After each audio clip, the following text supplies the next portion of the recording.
It is 5:30, and I will now call this special meeting of the East Helena Board of Trustees into session. And the first item on the agenda is our Pledge of Allegiance. I pledge allegiance to the flag of the United States of America and to the republic for which it stands, one nation, under God, indivisible, with liberty and justice for all. Thank you all for attending. First item is a review of our agenda. Before the board this evening, we have this evening's agenda. Are there any questions or comments on tonight's agenda from the board? Seeing none, we'll hear the public. This opportunity for the public to address the board on non-agenda items on the board of this evening's agenda are guidelines for citizen participation and for addressing the board.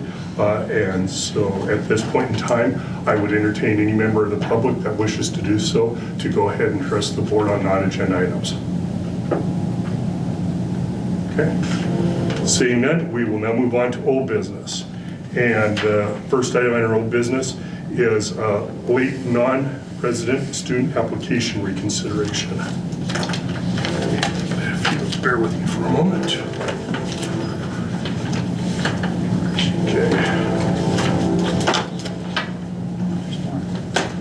Do we have any of the representatives for the student? Barbara Lewis? No. Okay. Seeing none, in this matter, since there will be names listed on here, that as the presiding officer, I've determined that the demands of individual privacy clearly exceed the merits of public disclosure. So to that end, I will call the next portion of this into executive session, and I will have the meeting or have the room cleared until such time as we can make a motion on that. Then we will reconvene and continue with the rest of our meeting. So at this point, I will hold this meeting temporarily adjourned as we go into executive session. Okay, I will now call this meeting of the East Helena Board out of executive session and now in open session. And at this point in time, under the item under old business, late non-resident student application reconsideration, do I have a motion from the board? I'll ask the question again, do I have a motion from the board? Seeing none, then there is no action due to lack of motion. And we'll now move on to new business. First item new business is the review and approval of minutes of our special meeting held May 17th, 2024. You remember, this is the one where we had it didn't get included into our board packet. And so therefore this was just an opportunity to clean that up. I move that we accept the minutes as presented. Okay, we have a motion. Do I have a second? Second. And a second from Tyrell. Any questions or comments from the board? Any questions or comments from the public? Seeing none, all those in favor of the motion, please signify by saying aye. Aye. All those opposed by saying no. Motion carries. Item number 2 under new business is our personnel action. And Dan. Yep, so we've got 4 teachers in the pipeline that we'd like to get action on tonight so we can prepare their contracts and get them out to them. You'll see them listed in the board packet. We found a FCS teacher to replace Hope Hamilton at the high school. The science position ended up open at EVMS because of teachers wanted to basically switch classrooms. There was a shift of 2 to 3 teachers that wanted to go to different areas, which ended up opening the science position. We were lucky to find a teacher for that position. Sam Wiggin is willing to accept our ag position, but the detail with Sam is she's not yet graduated from college, and she's slated to student teach this fall in Big Timber, and we offered to pursue the teacher residency program, which provides for a year-long partially paid internship, and have her do that here. But she's a pretty neat kid. She really had her sights set on working with this ag teacher in Big Timber and learning there before getting her license and starting work. So she won't be able to, so she wants to stick with her plan. So she won't be able to actually start with us until January of 25. But what we'll do is issue a contract to her now with a start date. I actually told her we'd start her in December after she graduates. She could actually work a week for us if she wanted to. She has family from here in Illinois. Right, I think my kids Say the name sounds familiar. went 4-H with her. Could be, yes, she's a local girl. And so that's what's going on with Sam. So we won't have ag classes necessarily in the fall, but we will starting in the winter. And we'll be looking for a way to maintain our FFA activities to bridge that gap. Maybe somebody who wants to step in as a part-time sponsor or something like that. And there's also been chat that Colpiano might want to come back just to do that with the kids. So we'll work on figuring that part out. And then Genevieve Hilmer will be a special ed teacher at East Helena High School, replacing a teacher who resigned last month. Elliot, thank you. Okay. At this time, I would entertain a motion from the board to accept the hiring of the individuals. Make that motion. Motion from Stacy, do I have a second? Second. Second from Marcia. Questions or comments from the board? Questions or comments from the public? Seeing none, all those in favor of the motion, please signify by saying aye. Aye. All those opposed by saying no. Motion carries. Third item is, main reason why we're here today, is approval of our final fiscal year 2024 claims and the end of the year budget. And some of those were attached to your notice for the meeting, and then there was a supplemental addition provided at your station, and if there's any questions about them, I'd be happy to answer them. I did hear folks chatting about the trophy case. That glass work was actually all the glass at EBMS. All of that, okay. Yeah. that- So I was like, that was a It got lot. entered as trophy case glass, but that was part of what they repaired, but that was all the classroom windows and the exterior windows. Is that covered by insurance? Yeah, it will be. It will be. Yeah, and what we're waiting on, insurance offered to send us money about 2 weeks ago, but when they don't have the actual bill for the repair, they'll only pay you a depreciated amount for the item until you can present the actual cost, replacement cost. And we felt like it would just be less paperwork to wait until we had most of our invoices together to submit for them and just get one payment. So that's what we're working on right now. Does the flag football equipment come out of the money that was granted The to the grant, flag yeah. football program? Yeah, so I think we took part of that grant and put it into the grant fund and part of it into the student activity fund. Is that accurate? That's the plan right now, it's just in the grant fund. Okay. Yeah. So I'm trying to open it on I know mine's sideways, but I can. Yeah. There was a ginormous purchase for football, but I don't remember it being There's this equipment, I specific think. flag.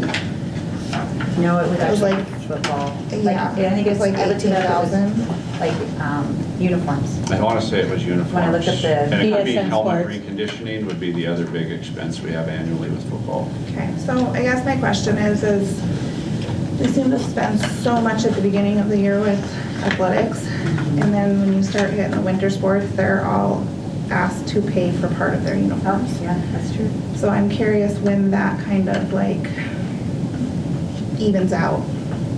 I don't know the answer to that. I guess that would be the half money. But I'll get the answer to that. Good question.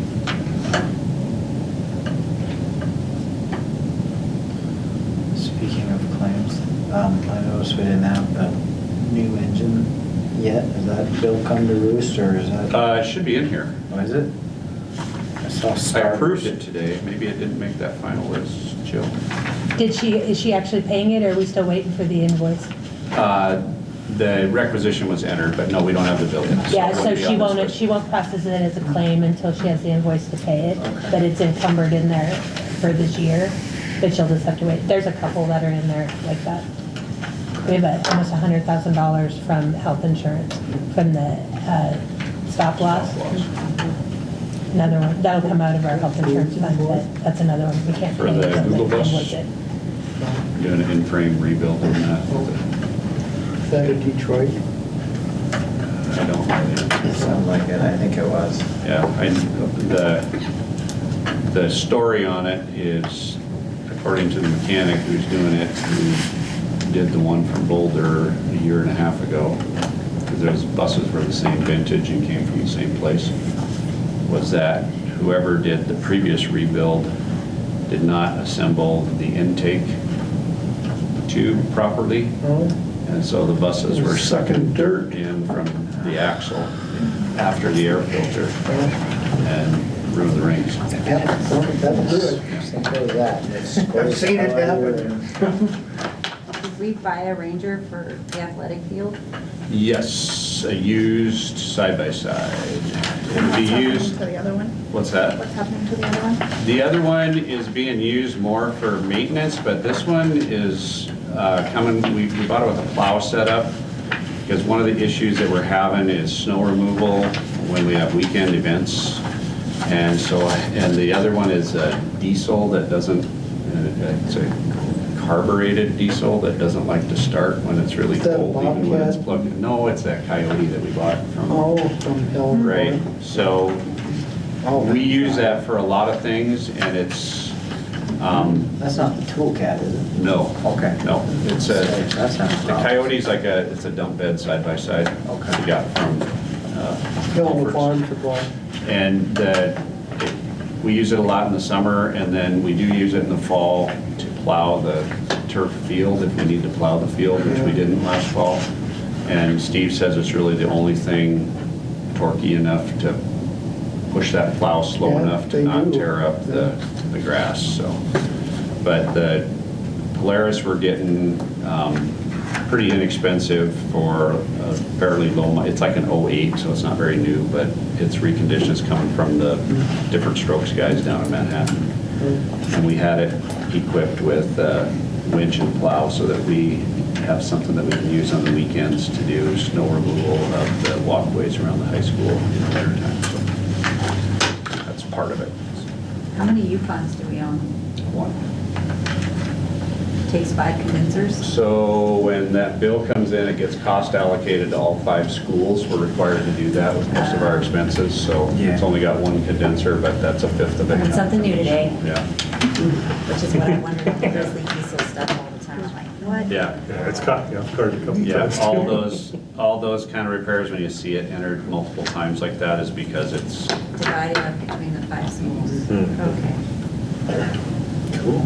So at this time, I would entertain a motion to approve the final claims to close out fiscal year 2024. I'll make that motion. A motion from Tyrell, do I have a second? Second? Second from Marcia. Any questions or comments from the board? Any further questions or comments from the public? Seeing none, all those in favor of the motion, please signify by saying aye. Aye. All those opposed by saying no. Motion carries. And our fourth and final item is our consideration of a pay adjustment for our IT desk person. all right. So this is a position that we're still trying to get a handle on. Oliver Atkinson is our employee. We have one person serving in this role right now. Oliver started with us as a paid intern as he completed his program, associate's degree at Helena College, and then transitioned to a full-time employee when he completed his degree and was in his probationary stage. What we've discovered in the last 4 weeks or so is that the rate of pay that we set at the May board meeting is about, help me out here, $6 to $10 an hour below what he could make if he went to a neighboring school district to the west of us or the state of Montana. So we believe we can keep him around if we can increase his pay $2.50 an hour. He's doing a great job for us. Like Brandon said, he's working on writing code that will do our clock displays so that we wouldn't have to necessarily pay annual license fees for that kind of stuff. So in that regard, if we're able to get that kind of stuff with Oliver, he would pay for himself. No time, but so we are asking the board to reconsider that rate of pay and adjust it $2.50 an hour for next year. $2.50? Yeah. And he can make $6 or $8 more an hour? Yeah, but he likes it here Oh, and and he's young. wants to stay here, right? And he is young, but he also would like to move out of his parents' basement at some I see. point. Good for you. This It's a little thing. Yeah, because it's just a crawl space Like all anyway. the It other isn't really a people. basement. So many hours a week does he work? What's that? How many hours a week does he work? He's a full-time employee, Is that 40 hours a 40? week, 2,000 hours a year. Times 52 weeks? Yep. It'd be about $5,000. $5,200. Yeah. Well, I'd make that motion. Okay, we have a motion. Do I have a second? I'll second. And a second from Kristen. Questions or comments from the board? Questions or comments from the public? Seeing none, all those in favor of the motion, please signify by saying aye. Aye. All those opposed by saying no. Motion carries. And that will conclude this evening's meeting of the special meeting of the East Helena Public School District Board of Trustees. Our next regularly scheduled meeting is July 8th, 2024. It's a little bit different than what's on the agenda. And right here at the EDMS library. And with that, I will call the meeting adjourned.